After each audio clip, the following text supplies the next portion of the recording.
Bonjour et bienvenue à l'atelier du français. Je m'appelle Muriel et aujourd'hui je vais tout apprendre sur le discours indirect au présent. L'objectif principal de cette vidéo sera d'apprendre à rapporter les paroles de quelqu'un.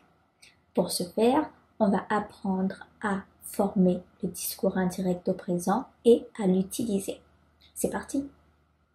Comme d'habitude, tu auras droit à des exercices dans la barre de description et à des exercices à faire en commentaire. Alors n'hésite pas, je te corrigerai ensuite. Tout d'abord, il faut savoir que le discours indirect sert à rapporter les paroles de quelqu'un. Qu'est-ce que ça veut dire?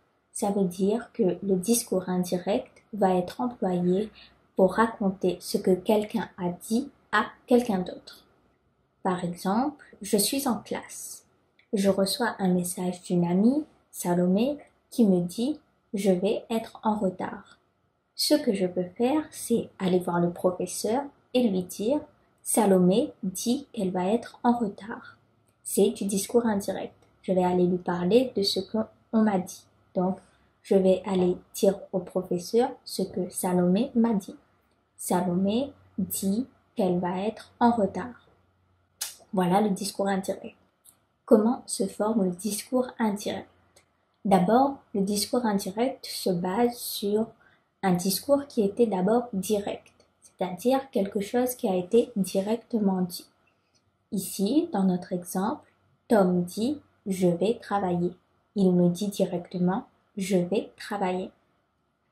Si je veux rapporter ce que Tom a dit à quelqu'un, je vais utiliser le discours indirect. La phrase deviendra donc Tom dit qu'il va travailler. Comme tu peux l'entendre, comme tu peux le voir, il y a des changements. Je te conseille de noter ces deux phrases sur une feuille ou sur ton cahier et d'entourer ou de noter les différences que tu peux y voir. Cela va t'aider à découvrir comment former le discours indirect. Alors, regardons ensemble ces différences. Tout d'abord, on peut voir qu'il y a l'ajout de Tom, c'est-à-dire la personne dont on rapporte les paroles. Il faudra indiquer cette personne, c'est-à-dire l'énonciateur, pour que la personne à qui on rapporte les paroles comprenne qui dit quoi. Ici, on a bien ajouté Tom. On peut aussi dire il, si la personne sait déjà qu'on parle de Tom. Tom dit qu'il va travailler. Après avoir indiqué l'énonciateur, c'est-à-dire la personne dont on rapporte les paroles, on va ajouter un verbe introducteur. En général, le verbe introducteur est dire ou demander. Mais tu peux aussi utiliser d'autres verbes en rapport avec la parole ou la pensée. Cela servira à donner plus de détails sur le type de parole ou sur la façon dont ça a été prononcé. Par exemple, mon père crie de ranger ma chambre. J'ai utilisé le verbe crier qui donne plus d'informations sur la façon dont les paroles ont été dites. Après l'énonciateur et le verbe introducteur, il faut ajouter un mot de liaison. Dans Tom dit qu'il va travailler, le mot de liaison est que, QU apostrophe. Ça se complique un petit peu, donc je te conseille de prendre des notes. Donc, le mot de liaison va principalement dépendre du type de phrase que l'on rapporte. Par exemple, avec Tom dit qu'il va travailler, on rapporte une affirmation. Donc, quand on parle d'une affirmation, quand on rapporte une affirmation, on va utiliser le mot de liaison que. Je te donne par exemple un autre exemple. Imaginons que je reçois un message de Pierre qui me dit « On va au cinéma ». Voilà une affirmation, donc au discours indirect, la phrase va devenir « Pierre dit qu'ils vont au cinéma » avec QU apostrophe qui revient à « que ». Si l'on rapporte une question simple, on va utiliser le verbe introducteur « demander » avec le mot de liaison « si ». Par exemple, je reçois un message de Arthur qui demande « Vous voulez sortir ?» Au discours indirect, cette question deviendra « Arthur demande si on veut sortir ».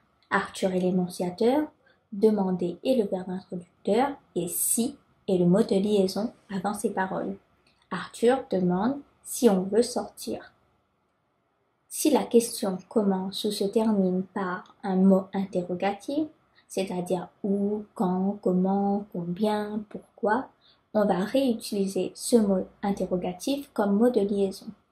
Par exemple, ici, Salomé m'envoie un message « Vous allez où ?» Si je veux rapporter ce message à quelqu'un, je vais dire « Salomé demande où l'on va ». Salomé est l'énonciatrice, demander est le verbe introducteur et on utilise le mot interrogatif de la question « où ». Si Salomé avait demandé « Combien vous êtes ?», le mot de liaison aurait été « Combien ». Salomé demande combien on est. Si la question commence par « Qu'est-ce que ?», les mots de liaison seront « ce que ». Et si la question commence par « Qu'est-ce qui ?», les mots de liaison seront « ce qui ». Si Salomé demande « Qu'est-ce qu'on doit apporter ?», au discours indirect, cette phrase deviendra « Salomé demande ce qu'on doit apporter ». Salomé, à nouveau, est l'énonciatrice, demander le verbe introducteur des questions et ce que sera nos mots de liaison. Finalement, si on veut rapporter un ordre ou un conseil, c'est-à-dire une phrase à l'impératif, il faudra utiliser de plus l'infinitif du verbe que l'on trouve dans la phrase que l'on rapporte. Si Lola me dit par message « Viens », je peux rapporter ces paroles en disant « Lola me dit de venir ». Lola sera l'énonciatrice, me dit le verbe introducteur et je vais donc utiliser le mot de liaison « de » plus la forme à l'infinitif venir. Lola me dit de venir. Voilà ce qu'il en est des mots de liaison. Je vais te faire un petit récapitulatif que tu pourras plus facilement noter. Alors, si tu veux rapporter une affirmation, le mot de liaison sera que. Si tu veux rapporter une question simple, le mot de liaison sera si, que tu vas mettre avec le verbe demander. Si tu veux rapporter une question avec mot interrogatif, il faut réutiliser ce mot interrogatif comme mot de liaison. Si tu veux rapporter une phrase en qu'est-ce que ou qu'est-ce qui, les mots de liaison seront ce que ou ce qui. Et si tu veux rapporter une phrase à l'impératif, il faudra utiliser de plus l'infinitif. Finalement, le dernier changement avec le discours indirect est parfois un changement de sujet. Par exemple, avec notre phrase « Tom dit qu'il va travailler », on peut bien voir que le « je vais travailler » de Tom devient après « il va travailler ». Il y a un changement de pronom. Le « je » devient « il » dans la phrase rapportée. C'est assez simple, mais il faut quand même s'en souvenir. Je vais te faire un petit récapitulatif des changements de sujet. Dans 3 situations, il n'y a pas de changement. Si, dans la phrase rapportée, le sujet est il, elle, nous, on ou il, elle au pluriel, il n'y aura pas de changement dans la phrase rapportée au discours indirect. Si le sujet est je, au discours indirect, il deviendra il ou elle selon la personne dont on rapporte les paroles. Par exemple, lorsqu'on a dit « Tom dit je vais travailler », au discours indirect, c'est devenu « Tom dit qu'il va travailler ». Si c'était Anne qui avait parlé, au discours indirect, ce serait devenu « Anne dit qu'elle va travailler ». Si le sujet est tu, il deviendra je au discours indirect et si le sujet est vous, il deviendra nous, on au discours indirect. Tu peux regarder les phrases que je te donne sur cette slide et les analyser en mettant sur pause pour un peu mieux comprendre ce que je viens de te dire. N'hésite pas à me poser des questions en commentaire si ça reste un peu flou pour toi. En conclusion, pour former le discours indirect, il faut indiquer la personne dont on rapporte les paroles, donc l'énonciateur, ajouter le verbe introducteur, puis un mot de liaison qui dépendra du type de phrase que l'on rapporte, et ensuite il y aura parfois un changement de sujet. Et il ne reste plus qu'à ajouter la phrase que l'on rapporte et à accorder s'il y a changement de sujet. À ton tour, mets cette page sur pause et tente de transformer ces phrases au discours indirect en commentaire. Je te donne ensuite la réponse, mais n'hésite pas à poster ton commentaire pour que je puisse te féliciter si tu as réussi ou t'expliquer où tu as pu faire une erreur. Voilà tout ce qu'il faut savoir sur le discours indirect au présent. C'est une vidéo un peu plus longue, mais j'espère que tu auras pris des notes et n'hésite pas à me poser des questions si il y a des points que tu n'as pas compris.